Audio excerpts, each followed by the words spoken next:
Dikisahkan ada seorang guru dan murid yang sedang melakukan perjalanan. Ketika sampai di hutan, si murid melihat sepasang sepatu butut di tepi jalan. Mereka yakin sepatu tersebut milik seorang pak tua yang sedang mencari kayu di hutan.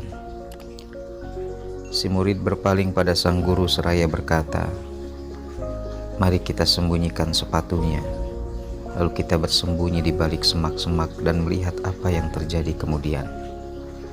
Sang guru menjawab, "Muridku, kita tidak seharusnya bersenang-senang dengan mengorbankan orang yang sedang kesulitan. Kau dapat melakukan sesuatu yang lebih baik, dan itu akan mendatangkan kebahagiaan besar dalam dirimu. Caranya adalah memasukkan uang ke dalam sepatu butut miliknya. Setelah itu kita bersembunyi untuk melihat reaksi orang tersebut."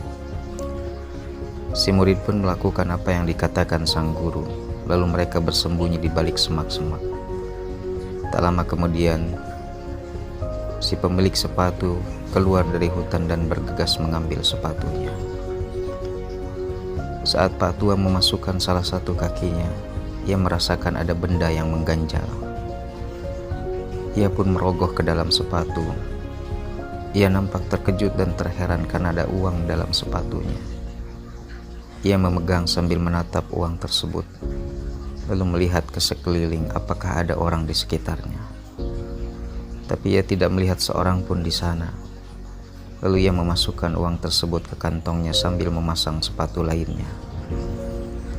Tapi lagi-lagi ia terkejut karena ada uang dalam sepatunya yang satu lagi. Perasaan haru menguasainya. Ia jatuh tersungkur dan menengadah ke atas. Doa ucapan syukur terdengar jelas dari mulutnya. Ia berbicara mengenai istrinya yang sakit, serta anaknya yang kelaparan karena tak ada uang.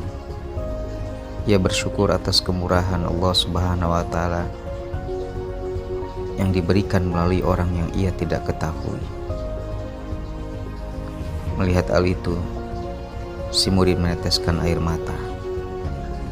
Ia melihat pada sang guru seraya berkata, "Engkau telah memberiku pelajaran yang takkan kulupakan.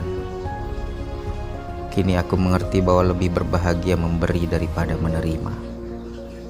Saudaraku, tujuan hidup ini bukan menerima dan terus untuk menerima. Kita sudah banyak menerima anugerah Allah Subhanahu wa Ta'ala dalam hidup kita. Udara yang kita hirup dan detak jantung yang kita rasakan hingga saat ini adalah bentuk pemberian Allah yang tak terhingga nilainya. Masihkah kita enggan untuk bersujud padanya? Apakah semua itu belum cukup bagi kita untuk bersyukur kepada Allah Subhanahu wa Ta'ala? Memberilah agar kita bahagia, karena dengan memberi kita bisa merasakan kebahagiaan dalam hati. Kita akan menyadari bahwa hidup sangat berarti bagi orang lain, bukan bagi diri kita sendiri. Memberi tak selamanya harus dengan materi. Selagi kita masih diberikan Allah kesempatan untuk memberi, maka mulailah untuk memberi.